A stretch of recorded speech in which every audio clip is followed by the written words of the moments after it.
present Arthur Lowe, John Lemisra, and Clive Dunn in Dad's Army.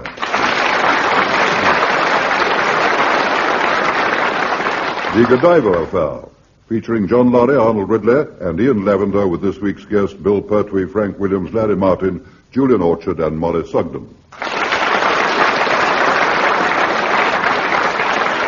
Here is the news, and this is John Snagg reading it. The war continues to be fought on land, sea, and in the air, and the supreme efforts of our armed services are beginning to prick the pomposity of Adolf Hitler and the Third Reich. In England, everything metal, right down to housewives' saucepans, has been turned into guns or aeroplanes. Down on the south coast at Warmington-on-Sea, Captain Mannering is addressing his unit. Right, men. Now, as I told you last night, I intend to devote the rest of this evening's parade to discussing our contribution to the Warmington Spitfire Fund procession next Saturday. As you know, the object of the exercise is to raise a further £2,000, which the town still needs before it can buy its first Spitfire.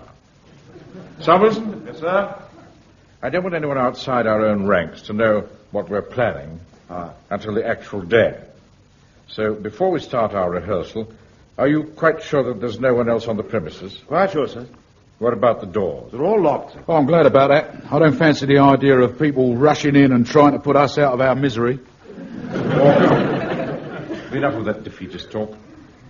I know we're not exactly the Huddersfield Choral Society, but all we need is sufficient rehearsal. About 5 years might do it. Now, before we start, a word about costumes. I've been giving the matter a good deal of thought, and I think that the most suitable attire would be simple Cornish yokel smocks. Where are we going to get them from? From a simple Cornish yokel. Walker. Now, on Saturday, when we've completed our rendition of the Cornish floral dance, we will need someone to collect money from the crowd. Blimey, he'll deserve a medal for bravery. I shall ignore that remark, Walker. By way of a sort of extra excitement, I've arranged to hire a small horse's head from a firm of theatrical costumers in Eastbourne, and this will be worn by the person collecting the money. Bottom. I beg your pardon? Bottom, sir. I expect the horse's head was worn by the fella that played in Shakespeare's Midsummer Night's Dream, eh? Oh, I see. Quite probably. Anyway, on this occasion, it will be worn by Sergeant Wilson, who will be collecting the money from the crowd. I don't think I really like the idea of asking strangers for money. Oh, don't be silly. Perfectly simple. All you've got to do is gallop round the edge of the crowd and pull open the horse's mouth and let them put the money in. Is that all? No, not quite.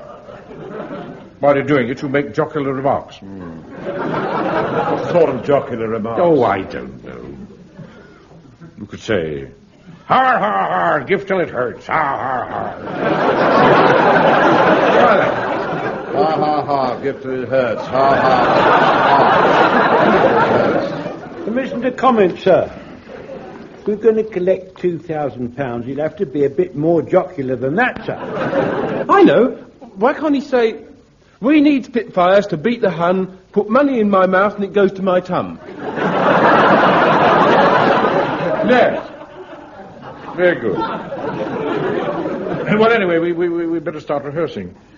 Now, have you all got your sheet music for the Cornish floral dance? Good. Now, most of you know the tune. It's very simple.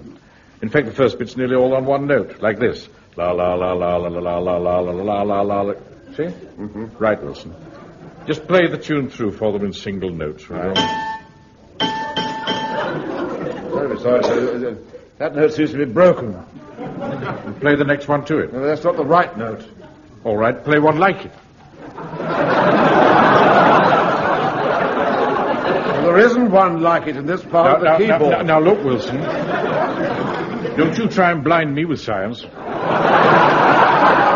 you what, sir, I can manage it an octave lower. Well, do that then. Right. Yeah, that's it. Right. Let's take this bit first, shall we? All together. 1, 2. Stars in heaven were shining bright, far away from the footlights there, into the street and center.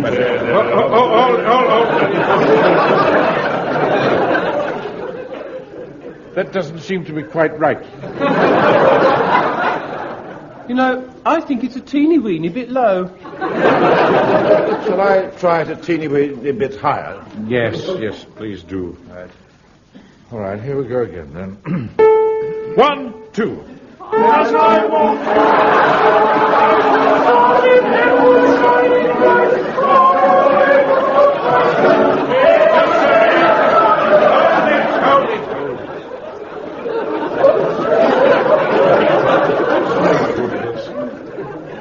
Far too high. We're doing the one below. Or the one up there. The one in the middle. I can't stand any more of this. Listen to me and I'll give it in. As I walked home from the summer night when stars in heaven were shining bright. Yeah, how's that, eh? Terrible. The wrong key, you see. It should be far, far, far. Oh, no, Mr. Jones, it's got to be much harder than that. It's got to be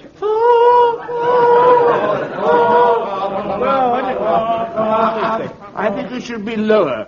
Far, far, far. Now, will you all be quiet? Be quiet. Now, let's carry on, shall we? Sir, I think I found out what's wrong with the piano. Yeah. Just a minute. There you are. Yes. See, there's something blocking the notes. It's a bottle of whiskey. Yeah. Walker, does this belong to you?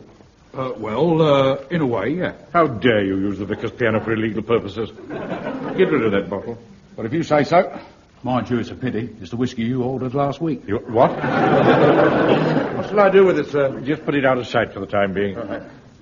Now, let's take it from the top, shall we? Now, we need someone for the solo.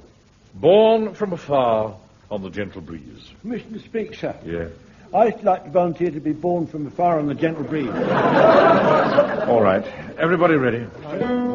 1, 2. As I walked home on a summer night, when stars in heaven were shining bright, far away from the footlights glare, into the sweet and the scented air of a great old Cornish town. Born from afar on the gentle breeze, joined in the murmur of summer sea.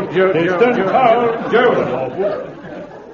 What's the matter, sir? You came in too soon. Oh, sorry, sir. Let's try it again. From into the sweet and scented air. 1, 2. Into the sweet and the scented air of a great old Cornish town. Born from far and gentle breeze, join the murmur of summer sea. The distant face of an old. Sorry, sir, I was born too soon again. Yes. Premature birth, sir. Yeah, all right. Don't you start, Fraser. I think we'll go on to the next bit. I thought I could hear the curious tone of the cornet, clarinet, and big trombone. Fiddle, cello, big bass drum, bassoon, flute, and euphonium. Now, I think we'll split this up. Godfrey, you take the cornet and clarinet. Cornet and clarinet, yes, sir. Fraser, big trombone. Aye, sir. Pike, you take the fiddle and the cello. All right, Mr. Menreen. And something amusing you, Wilson. Well, yeah, I'm just thinking, sir, wouldn't it be better if Walker was on the fiddle? Walker, you take the big bass drum. Righto, sir. Big bass drum. Jones, bassoon and flute. Oh, thank you, sir. I'm glad to see you've not usurped your trust in me, sir. We're one short. No one to do the euphonium. Why don't we split it up, Mr. Mannering? Jonesy can be the you, I'll be the phony, and Pikey can be the Any more remarks like that, and I'll send you home. Now, for the time being, I will do the euphonium. Right. Are we ready? 1, 2. I thought I heard the curious tone of the cornet, clarinet, Big trombone. fiddle, cello, Bassoon, flute. Here, hang on, that was my big bass drum. What do you think they're doing? I'm sorry, Mr. Manning. I'm afraid I'm not quite myself tonight. I think we'll leave it at that for this evening. We'll have another go tomorrow. You can dismiss now. Hello, Jones. What's the matter with you? You don't seem to be able to concentrate this evening. I know, sir. I'm afraid I cannot cover it up any longer, sir. I'm in a highly nervous state. Well, you'd better come in the office. Wilson, I'd like you in on this, please. All right, coming, sir. Sit down, Jones. Thank you, Mr. Manning. Now, what's the matter? Got some trouble at home? No, sir. Got trouble away from home. Well, you know what they say? Trouble shared is a trouble halved. You'd better tell us about it. Well, sir, it's a very delicate matter. You see, it's Mrs. Fox.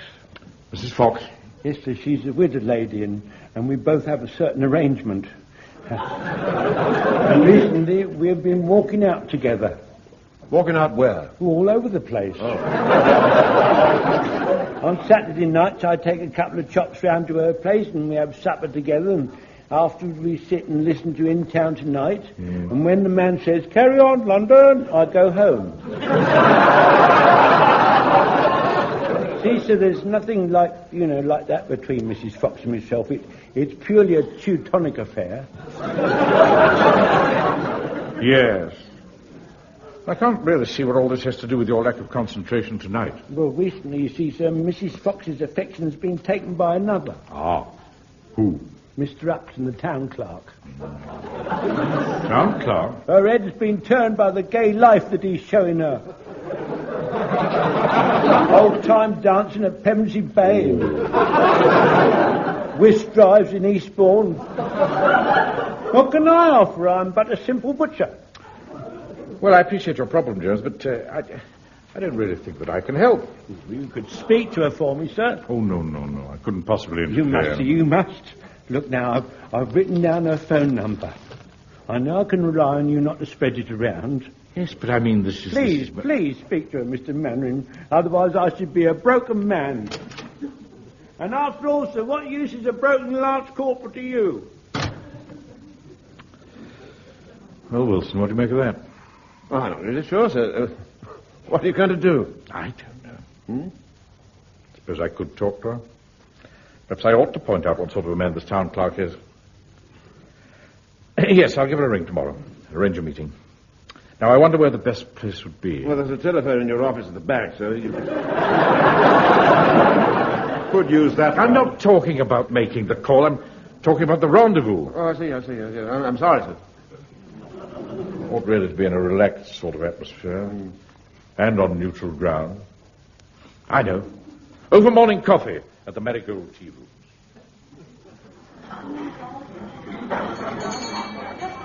Now, look, sir, there's a table for two over there by the aspidistra. Ah, yes, that'll do. You know, Wilson, I didn't realize this place is going to be quite so busy as it is. Doesn't do for a man in my position to be seen in a public place with a flashy woman like her. In a small town like this, tongues wag, you know. Tongues wag. Look out. I think this is her now. You'd better go and sit somewhere else. Yeah, all right, sir, yes. Good luck. Hello, Mr. Mannering. Good morning, Mrs. Fox. No, I hope I'm not late. No. Please sit down. Thank you. Now then, Mrs. Fox. Yes, Mr. Mannering. I've asked you to meet me here today to discuss a very delicate matter. Yes, Mr. Mannering.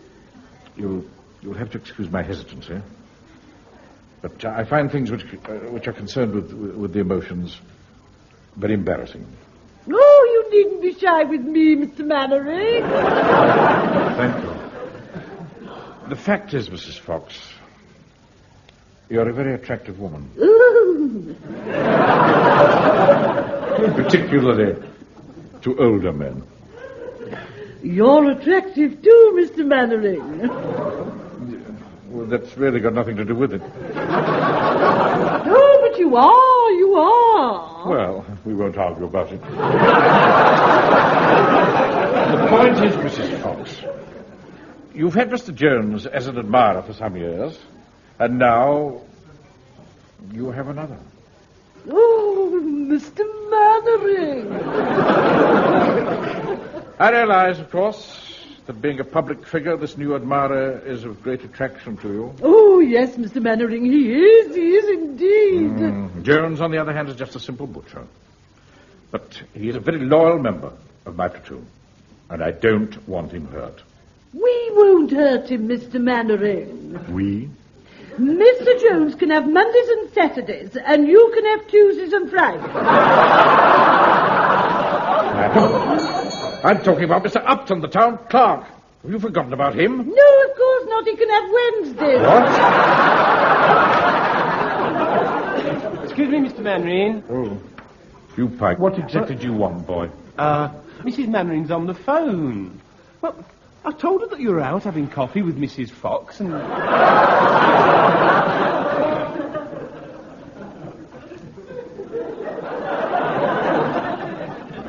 Stupid boy.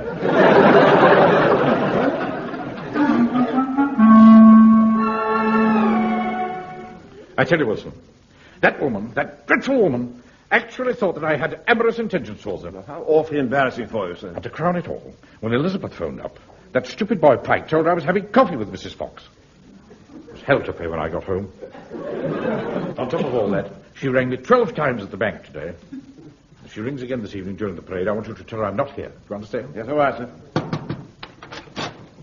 Evening, Captain Mannering, Sergeant Wilson. Yeah? Hello, Joseph. I'm sorry to have to use your personal door and come through the office like this, Mr. Mannering. The main door into the hall appears to be shut and not open. Yes, that's all right, Jones. By the way, sir, I'd like to thank you for speaking to Mrs. Fox. I'm sure you had a great effect on her. Yes, I'm quite sure he did.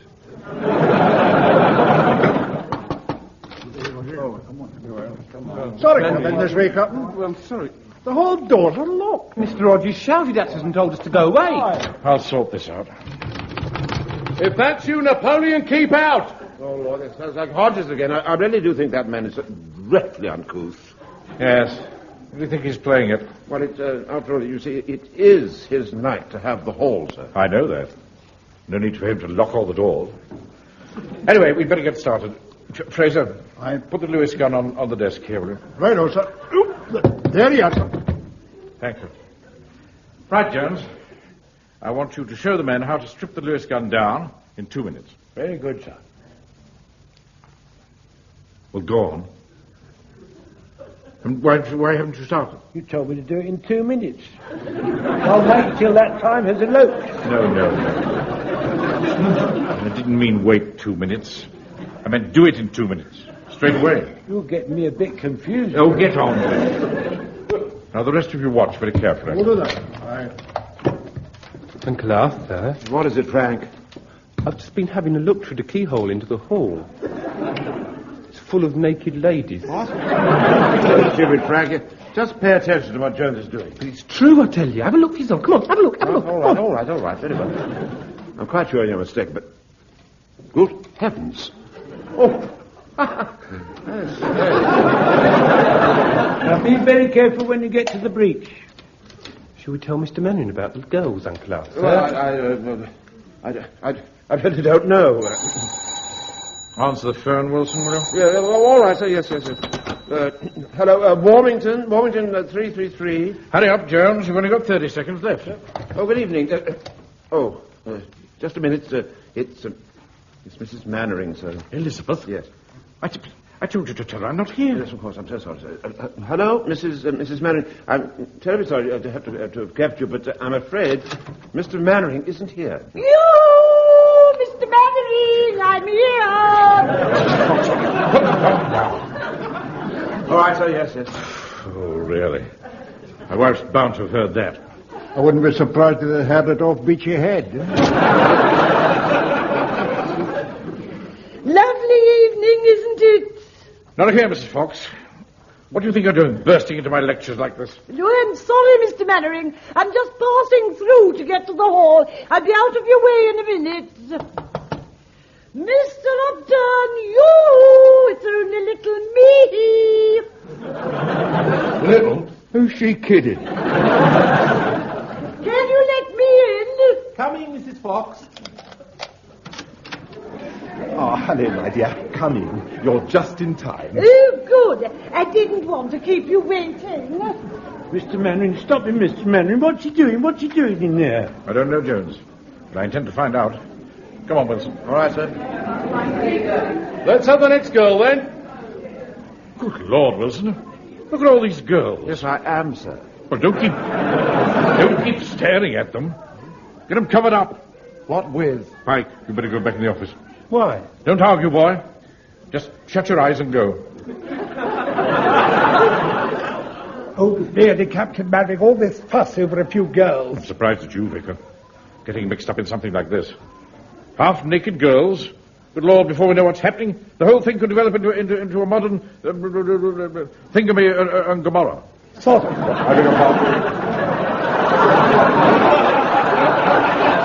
Sodom and Gomorrah. Genesis chapter 19, verse 24. Oh, yes. Right. Hodges, what's the meaning of this? Look, Napoleon, just buzz off, will you? This is my night to have the all, so this is none of your business. Of course it's my business. You've no right to have half-naked girls in my headquarters. Especially without asking me. Well, I didn't know you wanted to come and watch. How dare How many times must I remind you, Mr. Mannering, that it is my church hall, and I have given permission to these charming ladies to be here? Oh, Mr. Upton, shall I change into my swimming costume now? I didn't think I could stand the shock. Certainly, my dear. Go and get changed. I'll show you the way. He's at it again, Mr. Mannering. Mrs. Fox doesn't need to be shown the way to put her costume on. He's not going to show her how to put it on. He's going to show her where to put it on. Even worse. Go be quiet, Joe. Hodges, I demand an explanation. Oh, keep your hair on. We're just choosing a girl for next Saturday to play the part of Lady Godiva in the procession. Oh, I see. Lady Godiva? Yes, it's a tribute to the brave city of Coventry.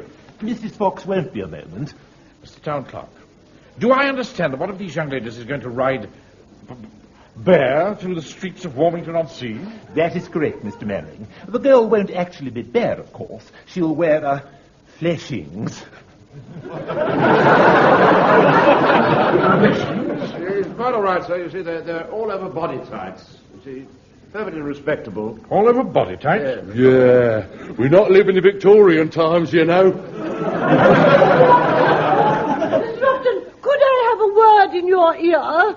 Certainly, my dear. Now, will you see it like this? Yes.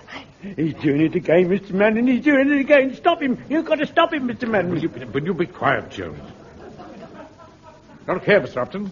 I demand... Just one moment, Miss Mannering. I think we have a solution. Now, you don't want one of these young girls as Lady Godiva, do you? Now, it has just been pointed out to me that Lady Godiva Leofric was, in fact, a woman of more, mature years. So, in the cause of historical accuracy, I suggest that Lady Godiva should be, Mrs. Fox. No! Now, quiet, please, quiet. Mrs. Fox will be perfectly respectable, covered from top to toe in fleshings, and wearing a wig of long golden tresses. Oh, you'll never cover her up with long golden tresses. You need a veil tent. Just a minute, Elizabeth. Come in. Oh, I'm so sorry, sir. I didn't realize you were on the phone. Come in, Wilson. I won't be a moment. All right, sir. No, Elizabeth. Of course... No, I haven't rung off. I've just been waiting for you to stop talking. Yes, Elizabeth. No, Elizabeth. It was the town clerk, Mr. Upton, who decided that Lady Godiva should be played by somebody more mature. Yes, but no, by somebody of rather more ample proportions. What? Yes, I know that you have more ample proportions than Mrs. Fox. But you're not Lady Godiva, are you? Oh. Hello. I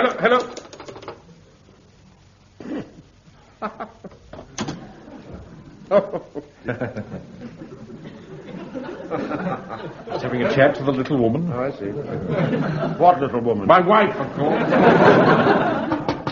Come in. Mr. Mannering. What now? I've lost her, Mr. Mannering. What are you talking about, Joan? Mrs. Fox, I've lost her. Ever since the town clerk asked her to be Lady Godiva, her head's been turned completely right round.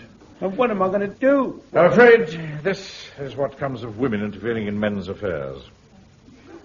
But, have you thought, Jones, that perhaps losing Mrs. Fox like this is the best thing that could have happened? Just think how you'd feel if you saw your lady friend riding through the streets of Warmington clad only in her... Flashing.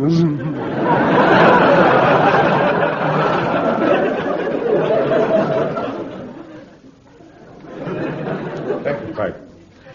I know how I would feel if it was anyone close to me. If you'd take my advice, Jones, let sleeping dogs lie. Let sleeping dogs lie. Thank you, sir. Here, Pikey. Yeah? What have dogs got to do with it?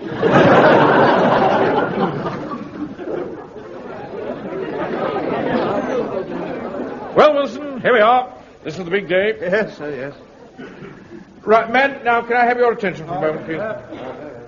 Now, some of you may be wondering why we're hiding here behind the drawn blinds of the function room of the Marigold tea rooms. No, sir, after 2 years under your command, nothing comes as a surprise anymore. Now, the plan is this.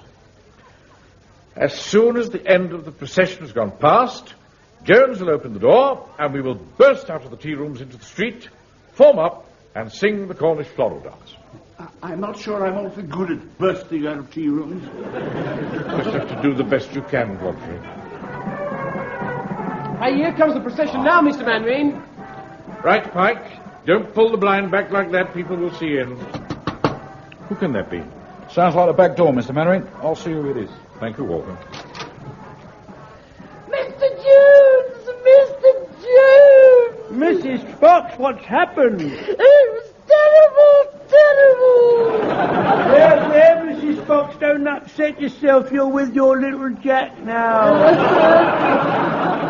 No time for all that now. What's the matter, Mrs. Fox? What's happened? Oh, it was terrible, Mr. Mannering, terrible! Oh, don't start all that over again. What's this about? Well, I went to the town hall to change in one of the rooms, and I put my wig and fleshings on a chair. Well, I went out to part of my nose.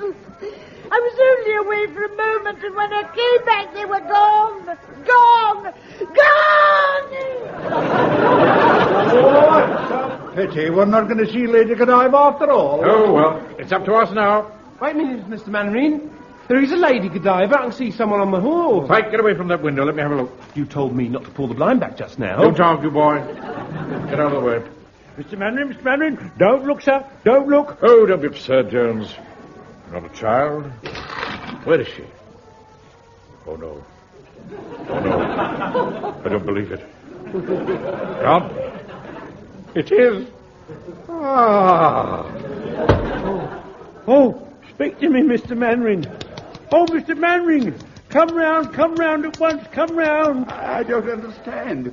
Why has Mr. Mannering fainted? Because Lady Godiva's being played by Mrs. Mannering. What? Oh, poor Mr. Mannering. He'll never get over the shock. Oh, aye, and neither will the horse.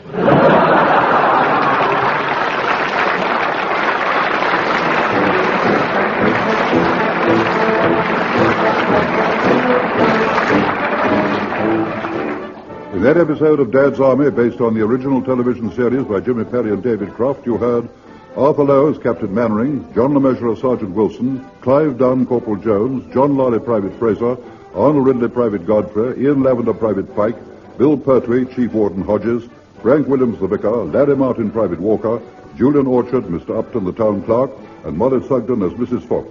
Additional music was provided by Dennis Coleman. The Godiva Affair was adapted for radio by Harold Snowd and Michael Knowles and produced by John Dials.